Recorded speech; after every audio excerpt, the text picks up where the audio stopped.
Good evening. Oh, yep. We're hot now. All right. Well, you're back. I guess the cliffhanger last week kind of left you really wanting, so I'm glad you're back here. We've got a lot to cover. It's a lot of pages that I did here, so let's not postpone this any further. Let's open with a word of prayer. Bow your heads with me. Father God, we thank you for today. We thank you for the productivity of the week, Lord, for the heat, for Texas, for the freedom that we're all about to celebrate, for your holy word, for the power within it, God, for the brothers and sisters sitting on our left hand and our right, Lord. We just thank you for all of it. We ask that you would move among us this evening, that the Holy Spirit would bond us together in bonds of love and bonds of knowledge of your word, and that you would make us better Christians through this evening and more effective tools for your will. In Jesus' name we pray. Amen.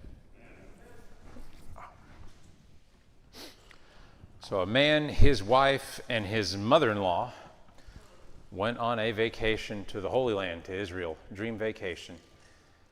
But unfortunately, while they were on the vacation, the mother-in-law passed away while still in the Holy Land. The undertaker, the gentleman handling the body, went to the man after a lot of the formalities had been addressed, and he said, we can ship her back for about $20,000.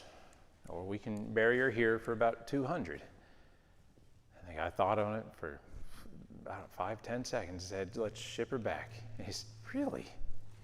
You want to ship her back? It's $20,000. You want to ship her back?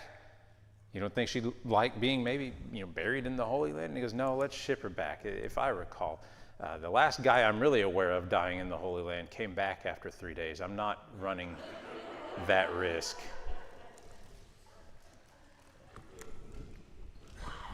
Ha. I know, well, it's been doing this for a few years. I'm sorry if it's slim pickings. So 1 Kings chapter 10 ended with us talking about Solomon's throne room, Solomon's treasury, Solomon's income. He wowed the Queen of Sheba with all of his wisdom, and then at the end of it, they were talking about how much spices he had, how much chariots he had, how much horses he had, everything. He made silver to be in Jerusalem as stones, and cedars made he to be as the sycamore trees. All these things that were normally rare and valuable were just everywhere.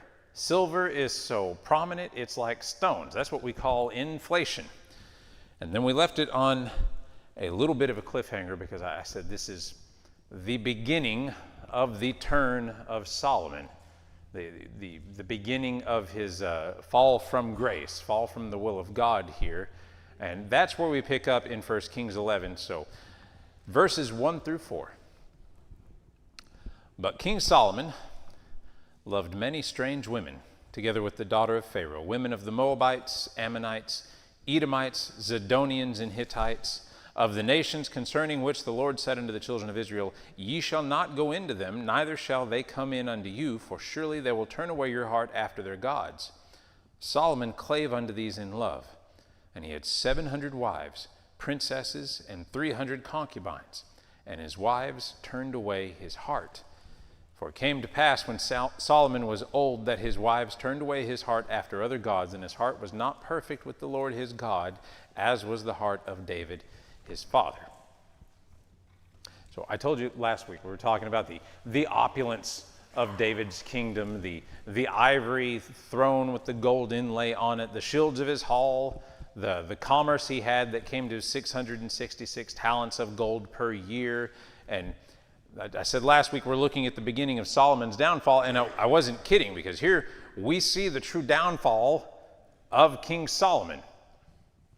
The sin that took root in the foothold that Solomon had given to the devil.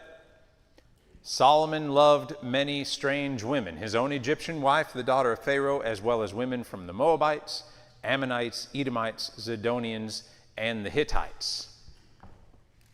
And what's wrong with that? Such a tolerant man, such a politically correct man. That man doesn't see race. He doesn't care about ethnicity.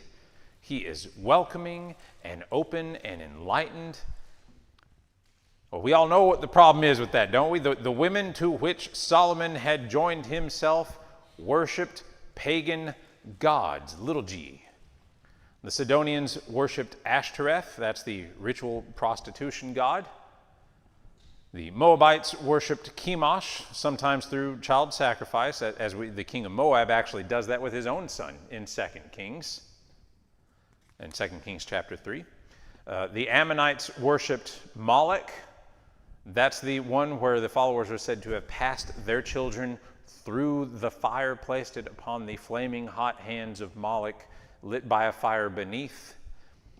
The Egyptians had their whole pantheon of gods and the different ways they worshiped them, and on and on and on. And the Israelites were told directly.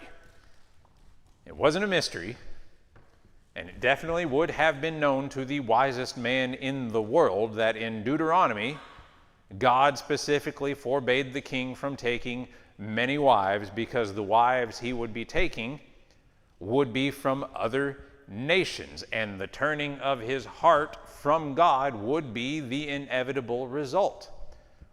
Deuteronomy 17, verses 16 and 17. But the king must not acquire many horses, and we talked about that last week.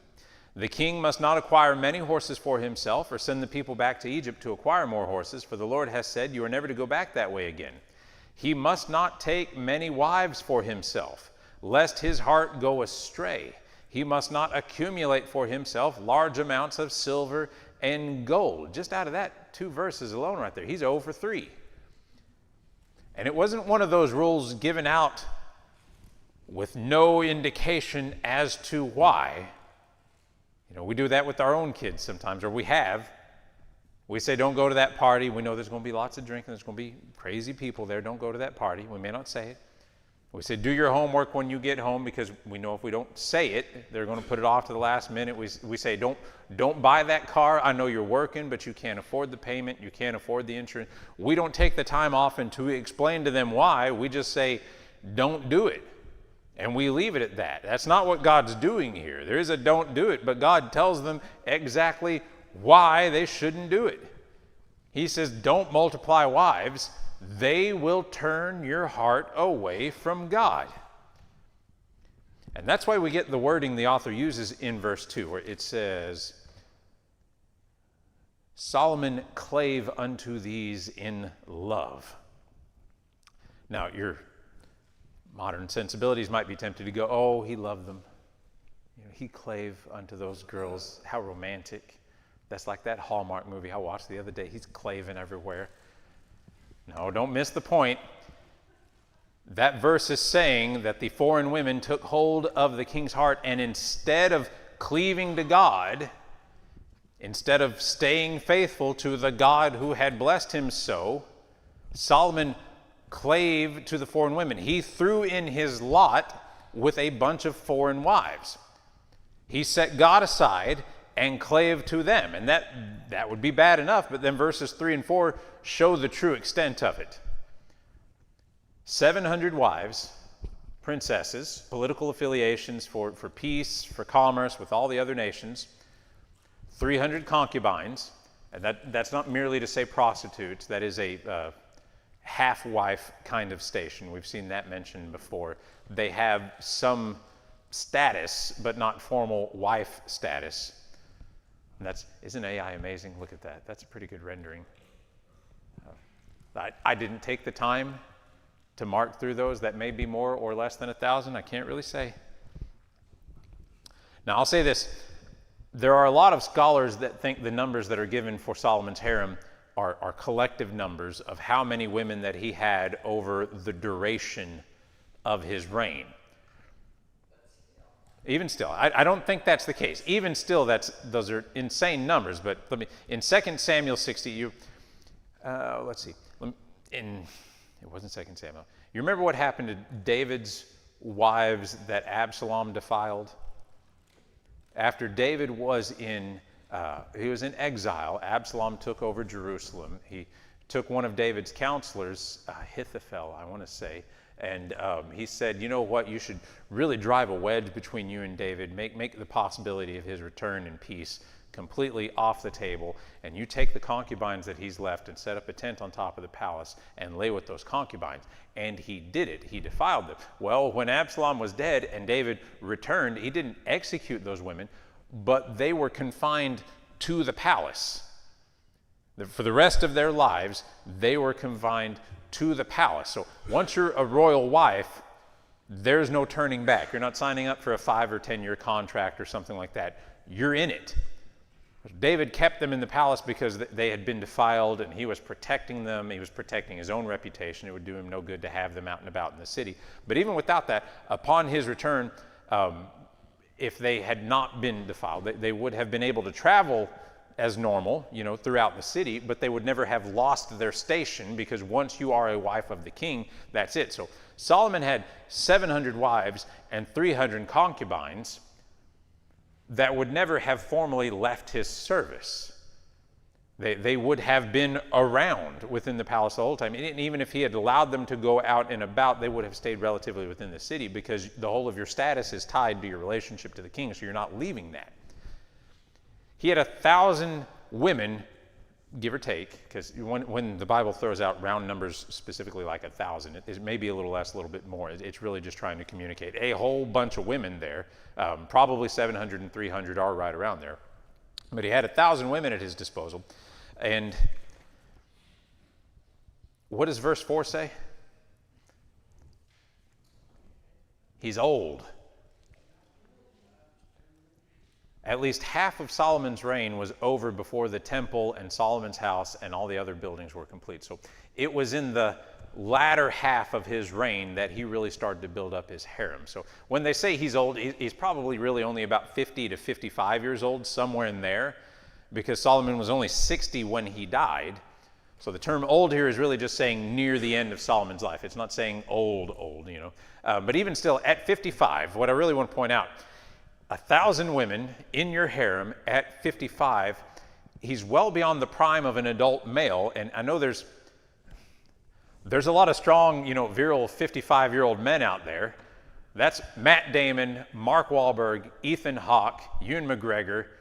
I wouldn't say they're old, but this is practically beyond a number he would ever be able to actually physically engage with. His lust had begun to override his great wisdom. His eyes are running away with him. He's being dominated by his senses. 1,000 women to him is useless at this age. Absolutely useless. And he can't help himself. He keeps bringing more in. He's dominated by it. I read a quote once, and I can't find it for the life of me, but it was a theologian describing Solomon as the first pornography addict, someone who couldn't help but indulge the mental pathway of his lust, even beyond what his body was able to accommodate. And I know it sounds a bit crass, but it's true. At 55, if you got 1,000 women in your harem, it's only because you like to look at them.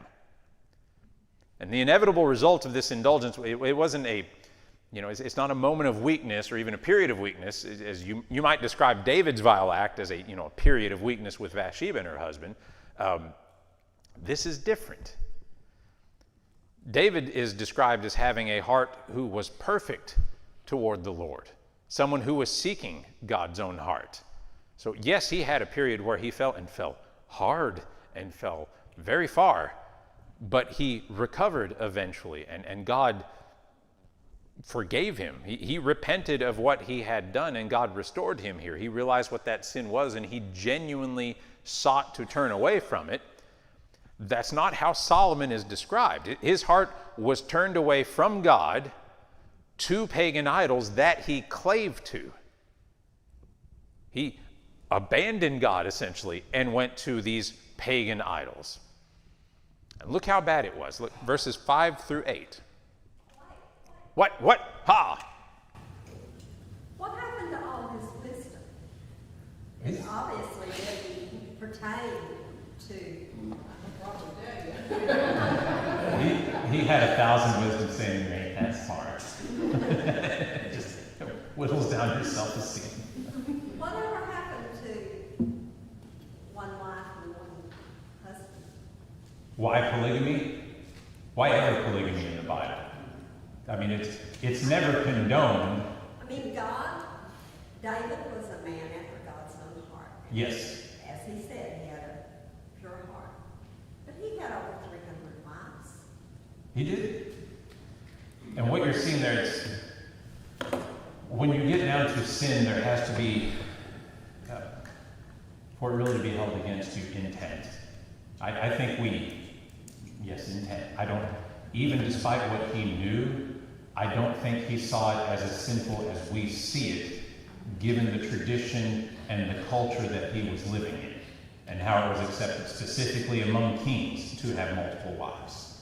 So I don't know if he looked at that. He probably looked at it and said, well, it may not be optimal, but it's almost expected of the station that God has put me in. This is what kings do. And at no point do they run that kind of an audit between what actually happens and what God has prescribed for them.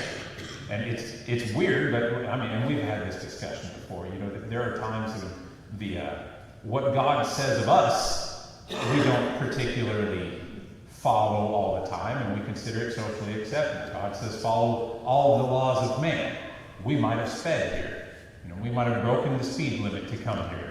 80 miles an hour down the highway or something like that. But it never occurs to us to do a genuine audit of how we act as opposed to God's commands for our lives, because we take speeding by 10 miles an hour as relatively acceptable socially.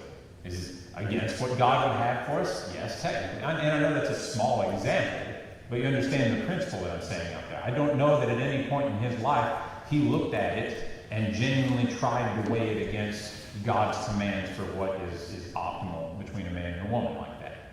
And especially as king, it was expected that the kings of that region would have multiple wives, because that's how you made peace, that's how you made commerce, that's how you worked out these relationships here.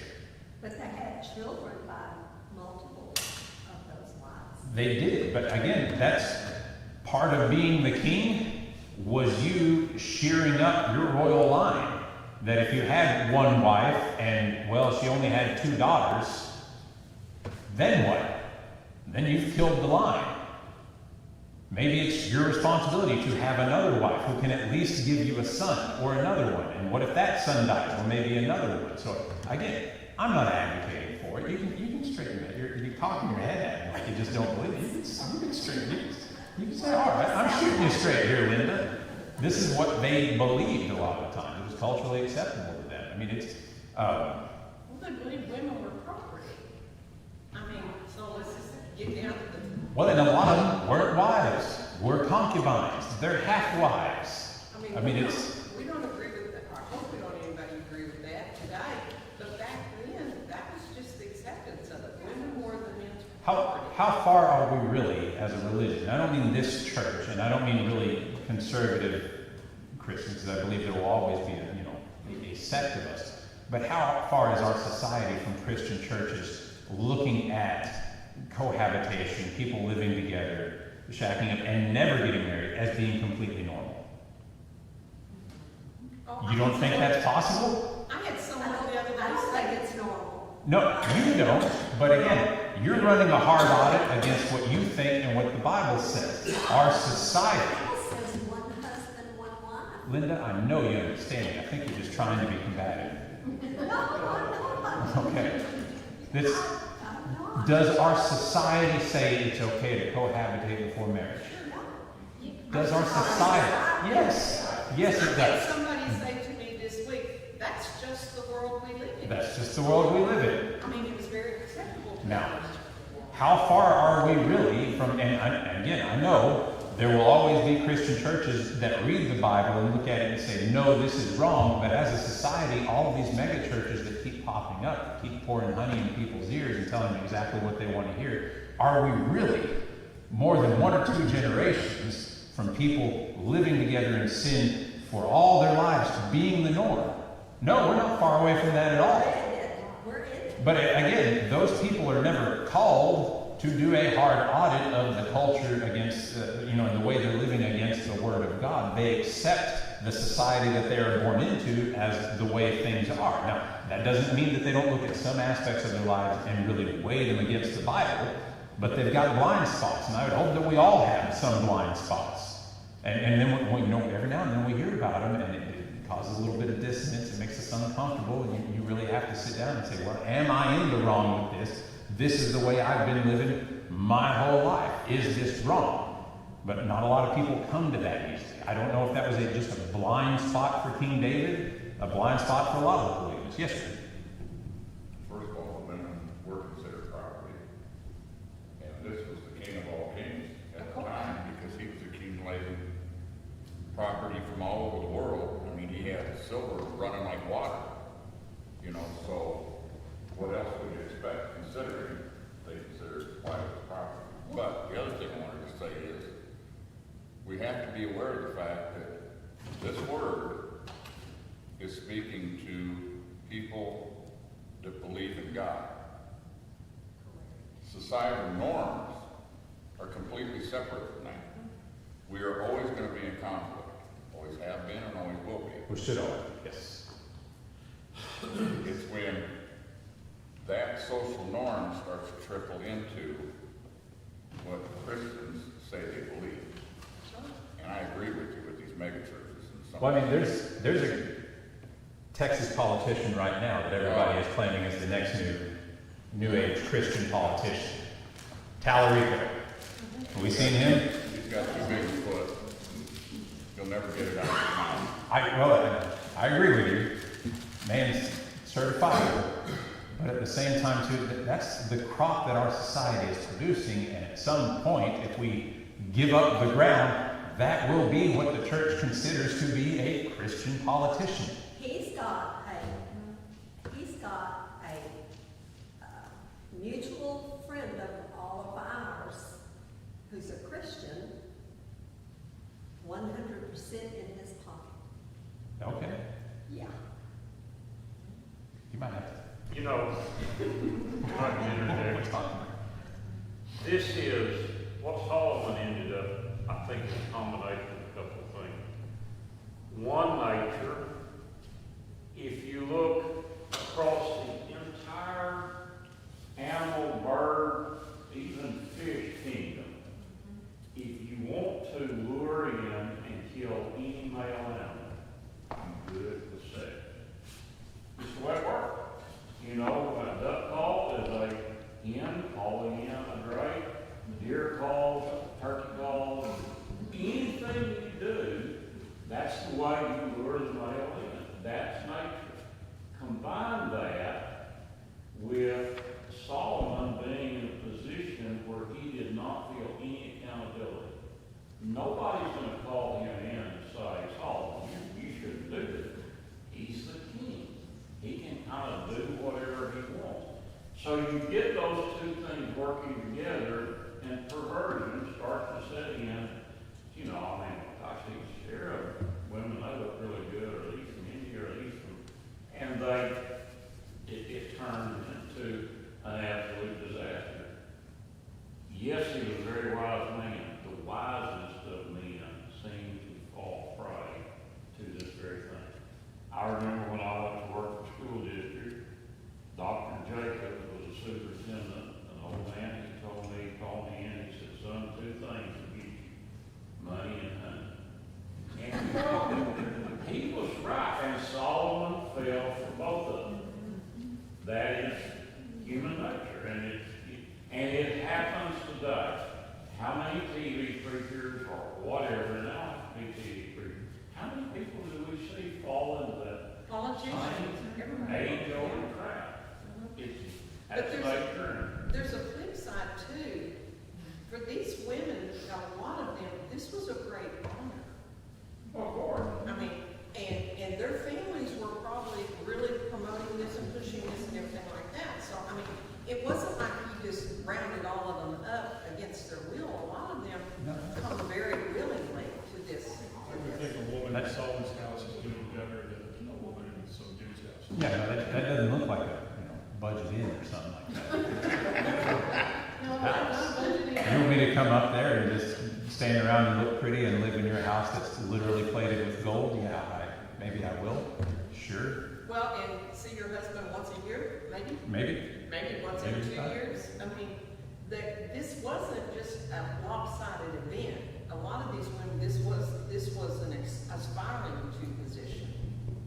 Can you imagine? I knew it was, the women were to blame. I knew it. Thank you for that. Can you imagine a fight The fine- Yeah. among the women? They got to be position, who's favored, who's not. I mean, whoa. It may be the exact opposite. It might be jockeying for getting it back. I apologize if I sounded, I was not combative. You're all right. I just know that God spoke to David and God spoke to Solomon because we have God that. appeared to So Saul. why? Twice. I know it. So why didn't he say Solomon? One wife. Why? I guess because he gives us free will, right? We do have free will, and he very well could have said, I mean, he's already given very direct instruction in Deuteronomy that he has access to, and he set that aside. He appears to him twice, and in both times, when he says, what do you want? Well, I want wisdom. Great, I'll give you wisdom. At that time, he says, and if you follow my statutes and my commands, you'll continue to be blessed. And then the second time when God appears to him and says, I have consecrated the temple, or I've seen you consecrate the temple, and I will dwell in there. And if you follow my statutes and commands, you'll be blessed. Both times, God says, if you follow my statutes and commands, God doesn't need to call us out on our individual sins. You know, we have the revelation of God, but we're blessed to have the full revelation of God as well. But at the same time, too, I'm not the wisest man in the world by far. So why? No, we can't answer all the whys here. This is exactly what happened. But let's see how bad it got. Verses 5 through 8. For Solomon went after Ashtoreth, the goddess of the Zidonians, and after Milcom, the abomination of the Ammonites. And Solomon did evil in the sight of the Lord, and went not fully after the Lord, as did David his father. Then did Solomon build an high place for Chemosh, the abomination of Moab, in the hill that is before Jerusalem, and for Molech, the abomination of the children of Ammon. And likewise did he for all his strange wives, which burnt incense and sacrificed unto their gods. So it began with wives and concubines, gathering them to him. Gradually, they begged and pleaded with Solomon that he would build them shrines, that he would build them altars, small little accommodations for them to be able to continue worshiping their foreign pagan gods. And Solomon eventually gave in. And how could he not? There's 1,000 of them knocking on his door to ask for these things. But then it moved beyond that. And you can imagine, the conversations. I picture it very similar to what Delilah told Samson. If you love me, you'll build me an altar. If you love me, you'll go with me tomorrow to sacrifice to Chemosh. I just want a little bit of your time. If you love me, you'll give me an ox to sacrifice to Milcom. And eventually, it would have grown to the point, if you love me, you will allow me to pass a child through the fire to Molech.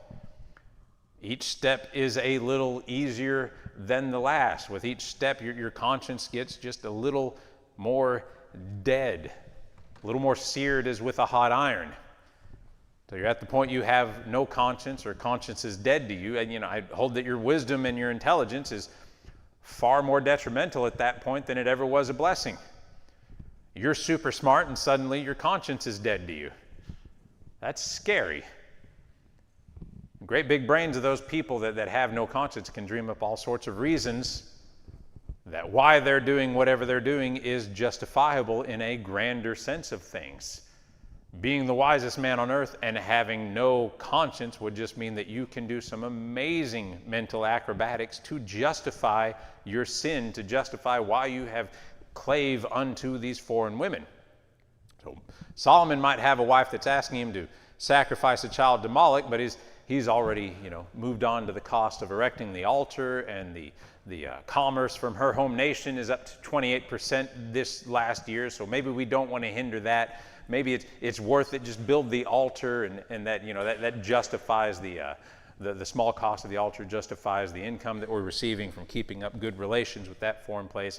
Maybe it's possible to find a child that's an orphan or discarded, somebody that would die anyway, somebody who's young enough that they have no memories to speak of. Does a person like that really even have moral weight? He could run through these kind of calculations in his own head in a cold manner if he had no real conscience or if he had become desensitized to this. Hitler was intelligent. I know that's like that's the nuclear example that people throw out whenever you really want to make an extreme example. But he is it Goering? I think it was Goering. That was the name of it. At the Nuremberg trials, they said he had an IQ of 138. That's super smart. But all that means is that he was super smart. He was equipped with the tools to be able to justify what he was doing when his conscience was dead. Stalin was a master manipulator, master politician. Supposedly had an amazing memory. Smart people with no conscience can justify anything. A dumb person might see it as black and white. They might say, hey, killing is wrong.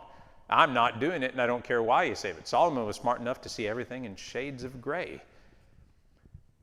And with that moral relativism, Solomon did evil in the sight of the Lord, and he built shrines and altars for all of his wives. And that doesn't mean 1,000 shrines and altars, because most of them, being foreign, probably belong to 5 or 6 different pagan religions. So it's not like 1,000 different construction sites. It's probably 6 or 10 that they're all using, because that covered all of his bases. Verses 9 through 12.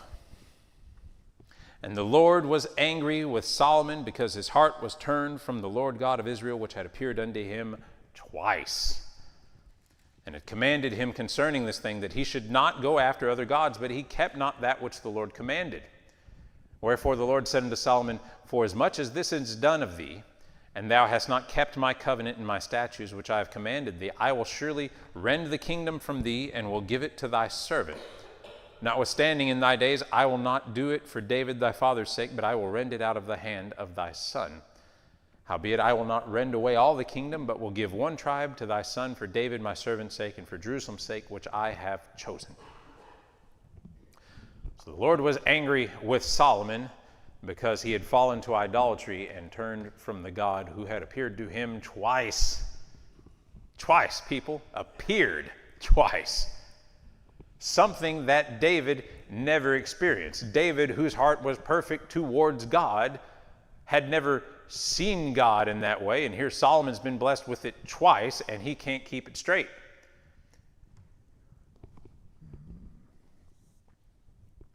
Both times God told Solomon very directly that his blessing was contingent on Solomon staying on the right path.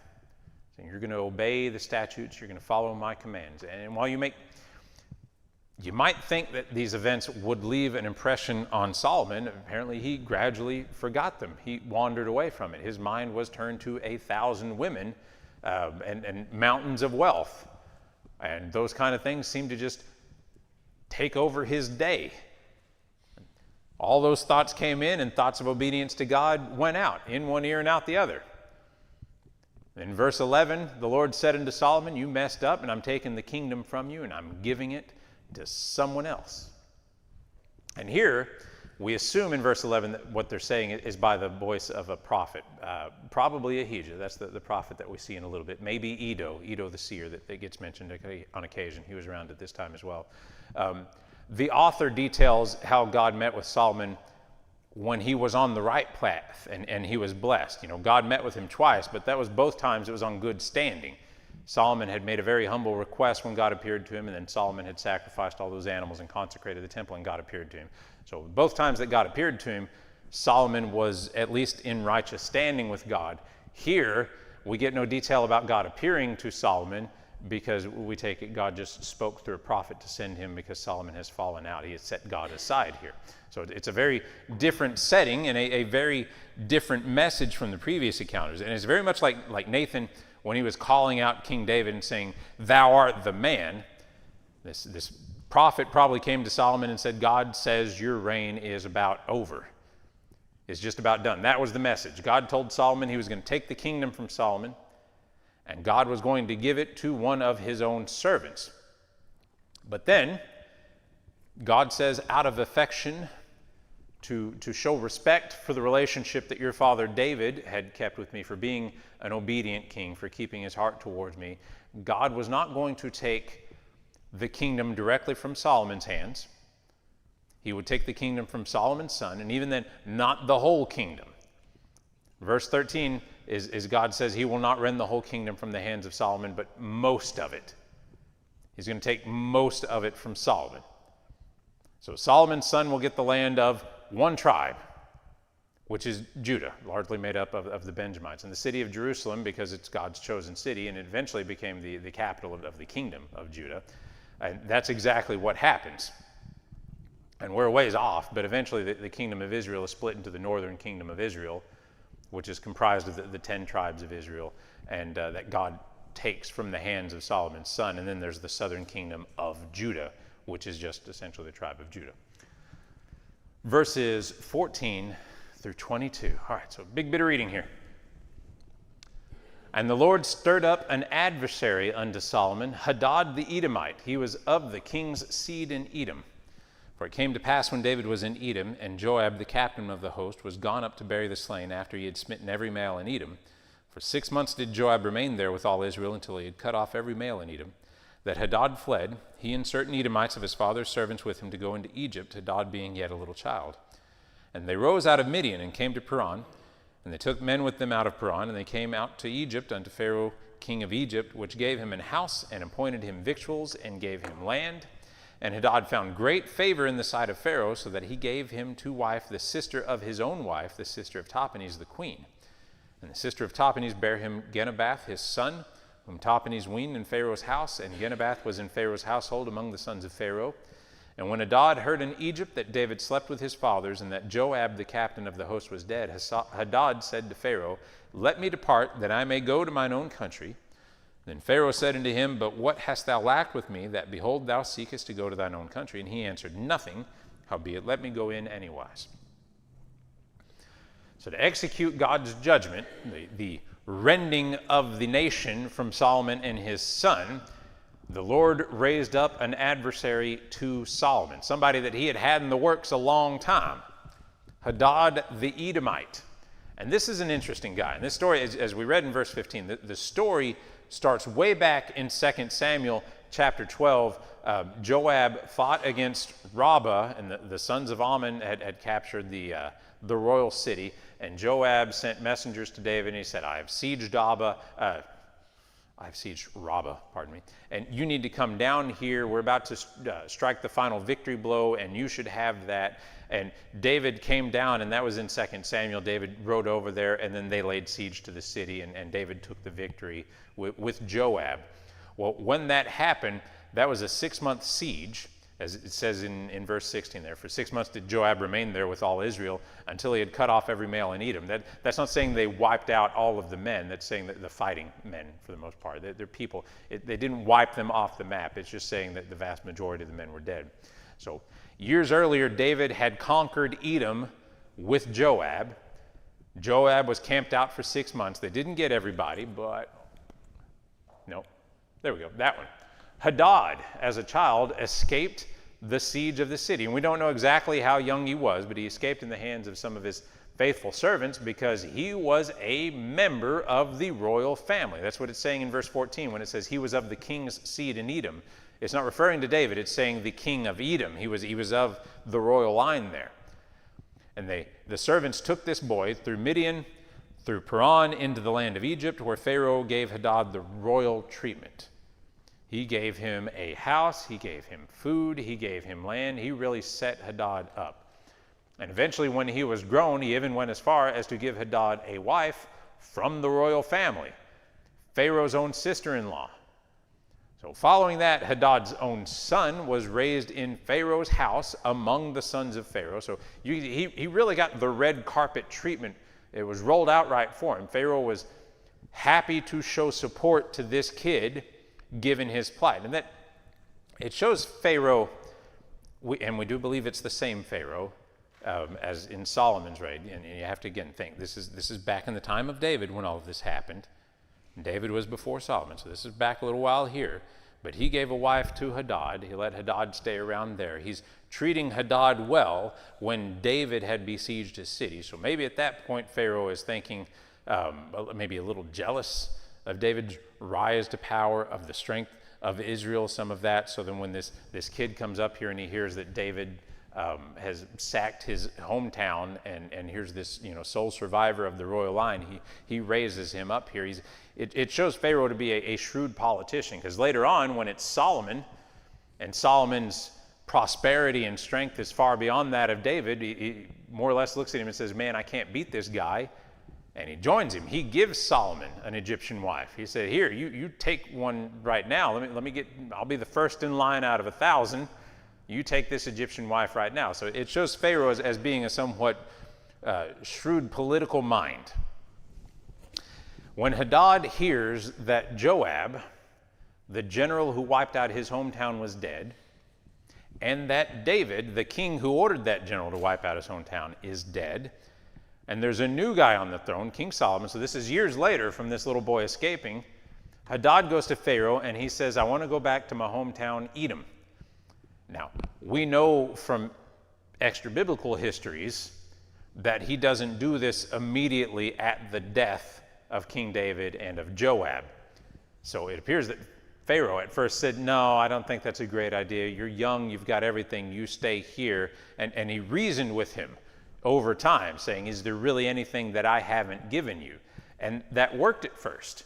It kept him there for a number of years until eventually he went to Pharaoh, I guess impatient. I don't know if it's after years. It's probably not right to call him impatient. But he wore Pharaoh down at some point.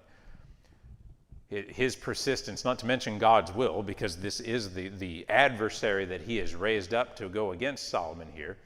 But he goes to Pharaoh and he says, I want to go. And now in God's good timing, Pharaoh says, okay, fine. If you want to go, I won't stop you.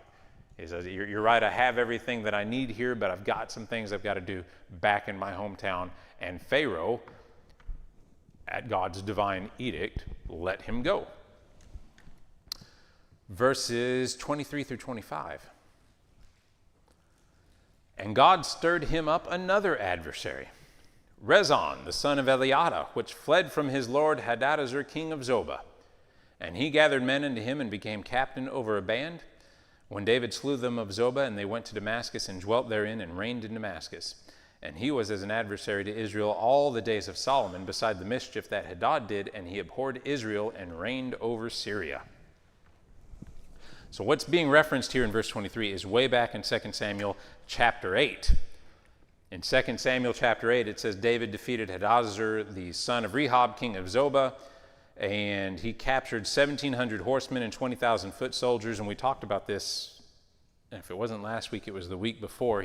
This is the guy that he took a whole bunch of chariots from and then ended up destroying all but 100 of the chariots. Like 900 chariots he destroyed, because chariots are practically useless for warfare. In the rocky hill country of Jerusalem, it does no good to have those. You do better with just horses. And even then, with the horses, they're told not to. But they're told not to multiply horses. But that's why whenever some of the Canaanite tribes, whenever they were trying to go into some of the Canaanite tribes and attack them, the thought of them having iron chariots so scared the Israelites that had been wandering in exile. They started seeing iron chariots on flat ground in some places and going, how in the world do we battle this, thinking that it was their own military strength that they were doing these things with. So David, much like he had conquered Edom so long ago, had also conquered Zobah.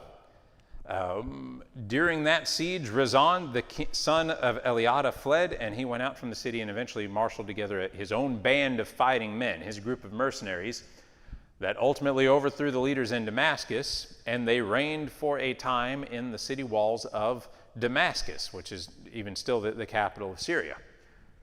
And from Damascus, Rezon was able to frustrate Solomon's rule, make mischief in Solomon's kingdom, because he abhorred Israel, no doubt, because David had conquered his hometown. But it says Hadad was bothering Solomon from one side, and now Rezon was doing it from the other side. Now this is a big one, but there's no other way to break this up. This is verses 26 through 39. And Jeroboam, the son of Nebat, an Ephrathite of Zerida, Solomon's servant, whose mother's name was Zeruiah, a widow woman, even he lifted up his hand against the king. And this was the cause that he lifted up his hand against the king. Solomon built Millo and repaired the breaches of the city of David his father. And the man Jeroboam was a mighty man of valor. And Solomon, seeing the young man that he was industrious, he made him ruler over all the charge of the house of Joseph. And it came to pass at that time when Jeroboam went out of Jerusalem that the prophet Ahijah, the Shilonite, found him in the way, and he had clad himself with a new garment, and they two were alone in the field. And Ahijah caught the new garment that was on him and rent it in 12 pieces. And he said to Jeroboam, Take thee 10 pieces, for thus saith the Lord, the God of Israel, Behold, I will rend the kingdom out of the hand of Solomon, and will give 10 tribes to thee. But he shall have 1 tribe for my servant David's sake, and for Jerusalem's sake, the city which I have chosen out of all the tribes of Israel. Because that they have forsaken me, and have worshipped Ashtoreth, the goddess of the Zidonians, Chemosh, the god of the Moabites, and Milcom, the god of the children of Ammon, and have not walked in my ways to do that which is right in my eyes, and to keep my statutes and my judgments, as did David his father. Howbeit I will not take the whole kingdom out of his hand, but I will make him prince all the days of his life for David my servant's sake, whom I chose, because he kept my commandments and my statutes. But I will take the kingdom out of his son's hand, and will give it unto thee even 10 tribes, and unto his son will I give 1 tribe, that David my servant may have a light alway before me in Jerusalem, the city which I have chosen me to put my name there.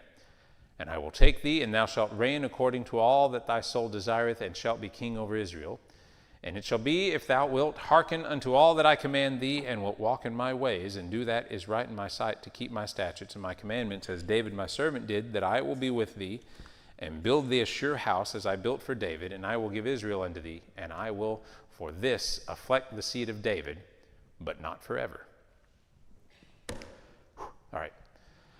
When it says, Jeroboam even lifted up his hand against the king, that's saying even Jeroboam. Wow, a lot of the times when it says even, it's saying specifically. It's saying, and this guy, even this guy did this, and it's more pointing him out of a crowd. But this is more like incredulous, saying even Jeroboam raised up his hand against the king. And don't think of it, it's not a violent act. It's more like verbal opposition. He is voicing his opposition to the king. He wasn't looking to go against the king to overthrow him. He didn't have beef with Solomon or David like the other 2 people that God had raised up, the other 2 adversaries here. His only beef with Solomon was that he had been appointed over the charge of the house of Joseph. Now that means something different than being put in charge of the house of Joseph. That would be just being the chief over the house of Joseph.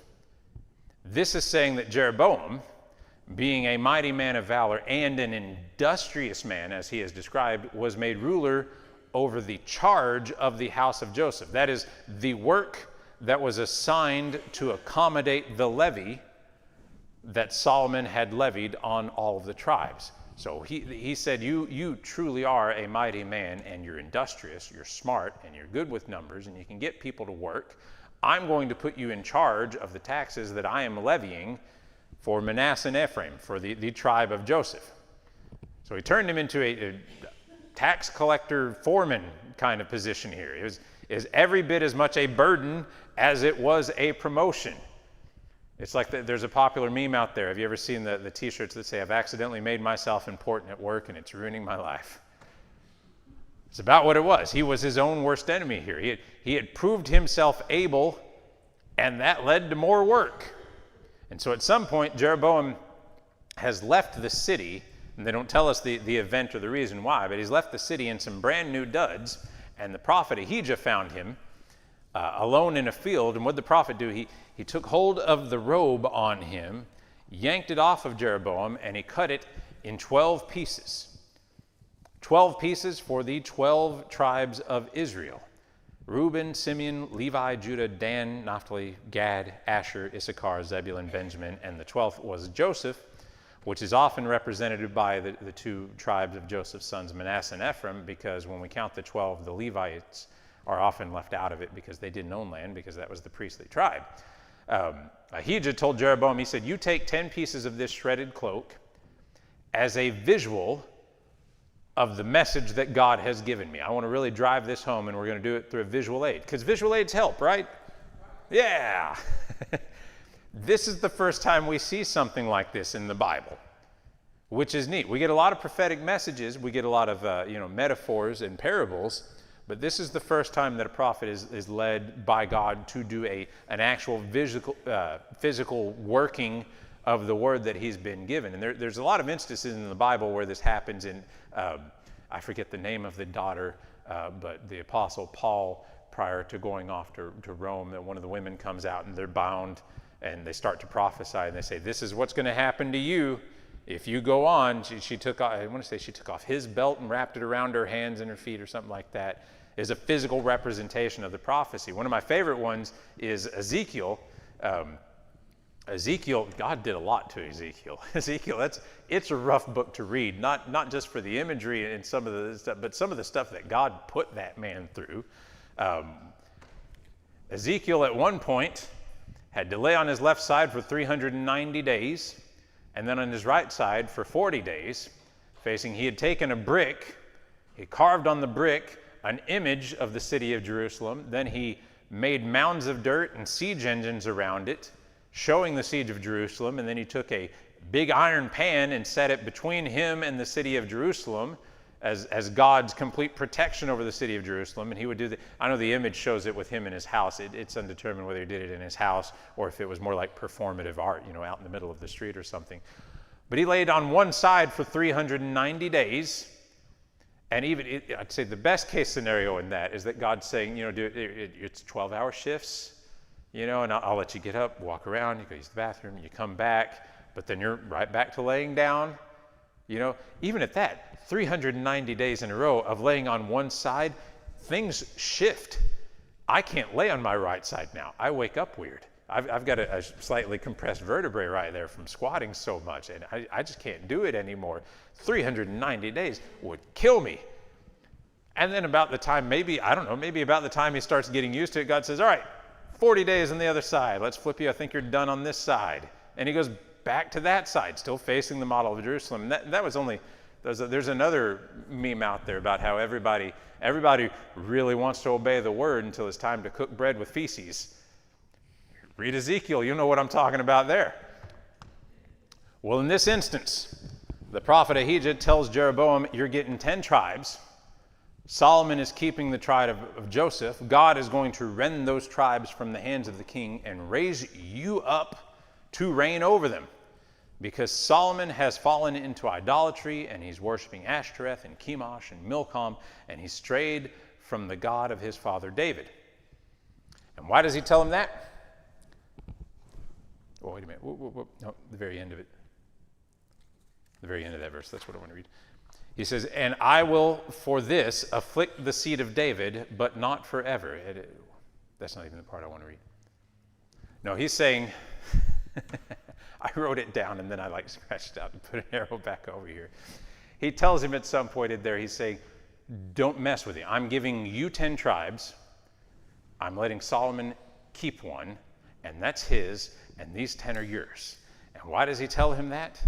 He tells him that because the very first thing that a new king would do, a mighty man of valor, an industrious man who's granted 10 tribes, immediately, I would at least, you gather up your army and you go after that one tribe. You go after the last one in the set so that you can have the whole set. But he tells him, listen, that one's for him and these 10 are for you.